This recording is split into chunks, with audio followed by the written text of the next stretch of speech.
경기도 양평에서 태어난 1980년생 김세연 씨는 시골 냄새가 물씬 나는 곳에서 유년 시절을 보냈습니다. 네 식구 중 막내였던 그녀는 오빠들과 달리 집안일에 자주 동원되었고 자연스레 어머니를 따라 밭일도 곧잘 도왔습니다. 부모님은 조그만 밭을 일구며 살아가는 검소하고 성실한 분들이었고 세연 씨는 어려서부터 남의 돈은 쉽게 얻는 게 아니다. 빚은 불행의 시작이라는 말을 귀에 못이 박히도록 들으며 자랐습니다.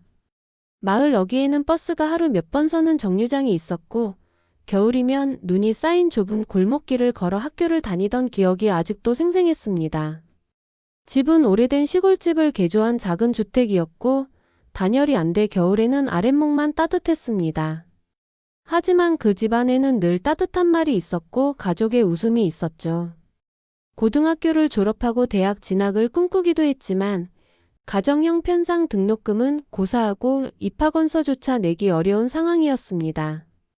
결국 그녀는 곧바로 사회에 나와 서울에서 아르바이트로 생계를 시작했습니다. 분식집, 사무보조, 주말 베이비시터까지 닥치는 대로 일했고 그렇게 번 돈은 대부분 방세와 식비로 사라졌습니다. 여러 직장을 전전하면서도 세연 씨는 자신의 이름으로 된 무언가를 갖고 싶다는 소망을 마음속에 묻고 살았죠. 그렇게 바쁘게 살다 보니 어느새 30이 되었고 그녀는 혼자 조용히 정착할 수 있는 곳을 찾아 평택으로 내려오게 되었습니다. 대도시의 소란함보다 조금은 느리지만 정돈된 생활을 원하게 되었던 겁니다. 평택에서는 한 학원에서 행정실장으로 근무하게 되었고 그 일이 그녀의 적성에 딱 맞았습니다. 수강생 명단 정리부터 상담, 일정 조율까지 다방면으로 일하며 학원의 살림을 책임졌고 원장도 그녀를 전적으로 신뢰했습니다. 월급은 세후 약 260만 원, 당시로서는 안정적인 수입이었고 연봉으로 따지면 4천만 원 안팎이었죠. 주변 또래가 결혼을 하고 아이를 키우며 내 집 마련을 논할 무렵 세연 씨는 여전히 월세방을 전전하며 살고 있었습니다. 그저 매달 연체 없이 살아가는 것만으로도 버거운 현실 속에서 그녀는 늘 나는 아직 안 망한 사람이라며 자신을 다독였죠. 하지만 10년 넘게 원룸 월세방을 떠돌다 보니 마음 한켠에는 깊은 허전함이 자리 잡게 되었습니다. 낯선 주인과의 눈치게임, 매해 갱신되는 보증금 인상, 그리고 아무도 찾아주지 않는 좁고 낡은 골목 끝방. 그 모든 상황이 그녀의 자존감을 조금씩 갉아먹고 있었던 것입니다. 사는 집이 삶을 말해준다는 말이 유독 마음에 아프게 꽂히던 어느 날 세연 씨는 결심하게 되었습니다. 더는 빌려 사는 게 아니라 비록 작더라도 내 이름으로 된 공간 하나는 가져야겠다고요. 그때부터 그녀는 평택 전역에 부동산 정보를 모으기 시작했습니다. 그 무렵 2020년의 봄바람이 막 불어오던 시점이었습니다. 평택 고덕 신도시에 고덕시티라는 이름의 신축 주상복합 건물이 분양된다는 소문이 돌았고 사람들의 관심이 집중되기 시작했습니다. 고덕은 이미 삼성전자의 대규모 반도체 공장이 들어서며 전국적인 투자처로 주목받던 지역이었습니다. 정부의 전폭적인 지원 아래 100조 원이 넘는 투자가 예정되어 있었고 그에 따라 협력업체들과 이주민들이 유입되면서 인근 상권과 부동산 시장은 급속히 팽창하고 있었죠. 세연 씨가 일하는 학원가에서도 이 근처 집 하나 잡으면 몇 년 뒤엔 2배로 오른다는 얘기가 하루가 멀다 하고 들려왔습니다. 분양 안내서를 받아 들고 모델하우스를 찾았을 때 세연 씨의 가슴은 오랜만에 뛰기 시작했습니다. 건물은 깔끔한 외관의 17층 규모였고 도시형 생활주택답게 관리와 설계가 잘 되어 있었습니다. 그녀가 노려본 유닛은 남향의 13층, 바람이 잘 들고 조용한 코너 쪽이었습니다.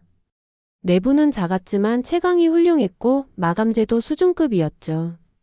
1호선 서정리역에서 도보 5분 거리, 도보권 초중고가 있어 실수요도 탄탄해 보였습니다. 게다가 서정리역 반대편에는 이미 고덕 신도시가 완공되어 상점 벽해가 된 상황이었죠. 대형마트, 병원, 체육공원도 근처에 있었고 그동안 자신이 꿈꿔온 조건을 대부분 갖춘 입지였습니다. 평생 처음으로 마음속에서 여긴 내 집이 될 수 있겠다는 확신이 들었습니다. 하지만 당연히 가장 큰 문제는 자금이었습니다. 분양가는 1억 3,100만 원. 세연 씨가 십수년간 악착같이 모은 돈은 고작 3,300만 원이 전부였고 나머지 자금은 결국 금융기관의 힘을 빌릴 수밖에 없었습니다. 대출 1억을 받은 것이지요. 연이율 4%, 30년 원리금 균등 조건으로 월 납입금은 약 50만 원. 약간 무리인 것을 알면서도 그녀는 주저하다 결국 계약서에 도장을 찍었습니다. 그렇게 생애 첫 내 집 마련이 시작된 것이었죠. 처음 1년은 말 그대로 꿈 같았습니다. 학원도 코로나 이후 다시 활기를 찾기 시작했고 세연 씨의 업무량도 점차 늘었습니다. 월급은 꾸준히 나왔고 이자 납입도 문제 없었습니다. 무엇보다 퇴근 후 지하철역에서 집까지 걸어오는 길이 그렇게 행복할 수 없었습니다.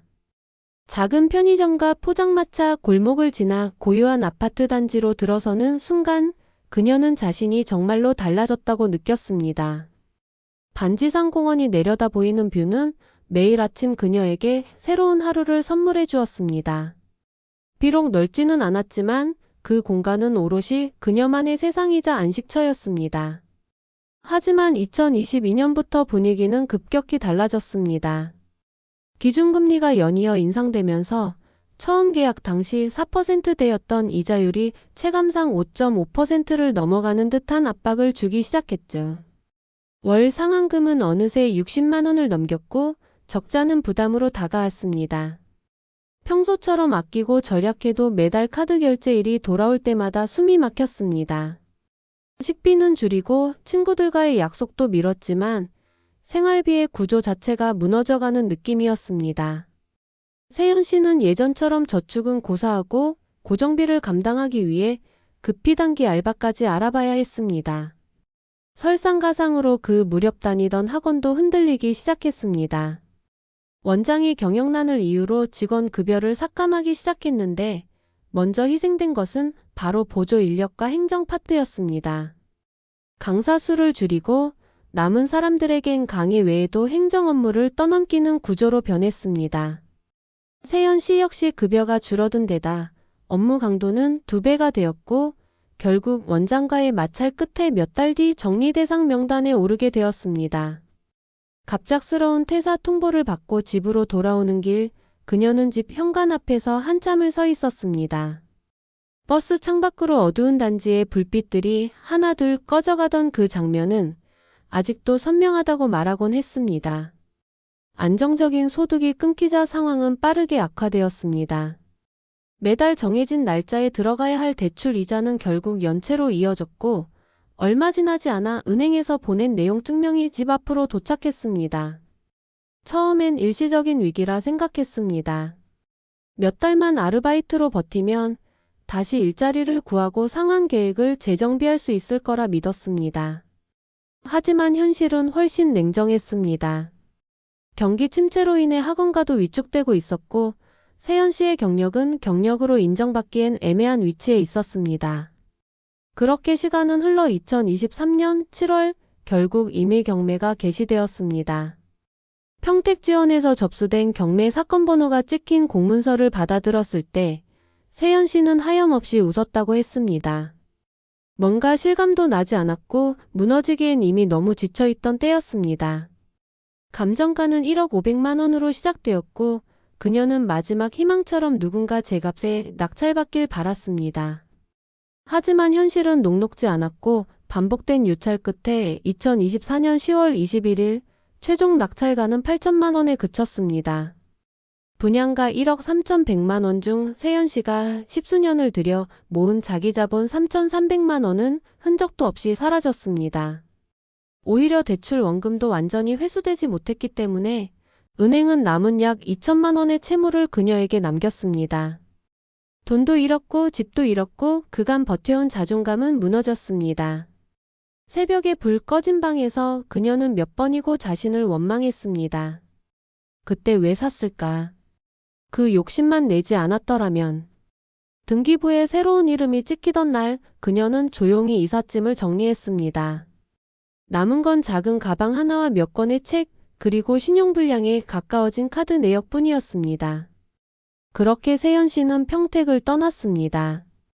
버스에서 창밖을 내다보며 그녀는 이 동네를 2번 다시 돌아보지 않겠다고 다짐했습니다. 고향 양평으로 돌아간 뒤에도 그녀는 오랜 시간 침묵 속에 머물렀습니다.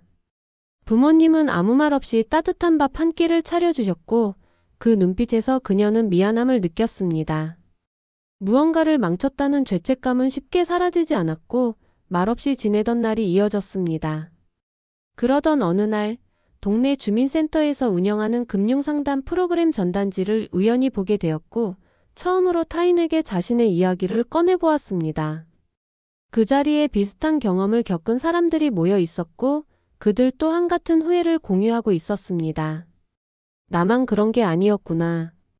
그녀는 그 사실 하나에 위로받았습니다. 누군가는 위로의 말보단 함께 앉아주는 것만으로도 충분했습니다. 그렇게 조금씩 그녀의 마음은 다시 열리기 시작했습니다. 자신을 탓하던 감정은 시간과 사람을 통해 서서히 옅어졌고 어느 순간부터는 이야기할 수 있는 과거가 되었습니다. 어떤 이는 말합니다. 고작 6평짜리 집 하나 날린 게 뭐가 대수냐고. 하지만 그 집은 단순한 공간이 아니었습니다. 그것은 세연 씨의 청춘과 자립, 그리고 온 삶을 갈아 넣어 쥐었던 희망의 결과물이었습니다.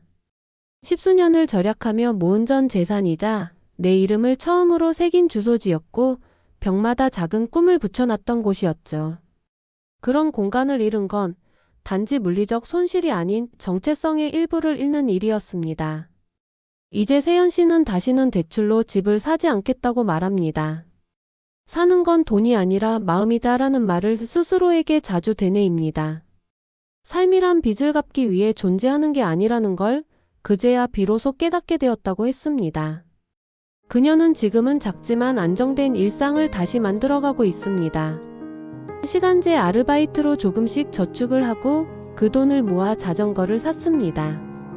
그리고 언젠가 친구와의 대화에서 이런 말을 꺼냈습니다. 그 집이 사라진 후에야 내가 비로소 나를 돌아볼 수 있었어요.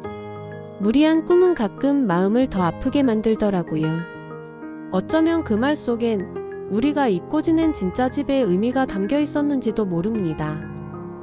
이상입니다. 유익했다면 좋아요와 구독 꼭 부탁드려요. 그럼 오늘도 오붓하세요. 감사합니다.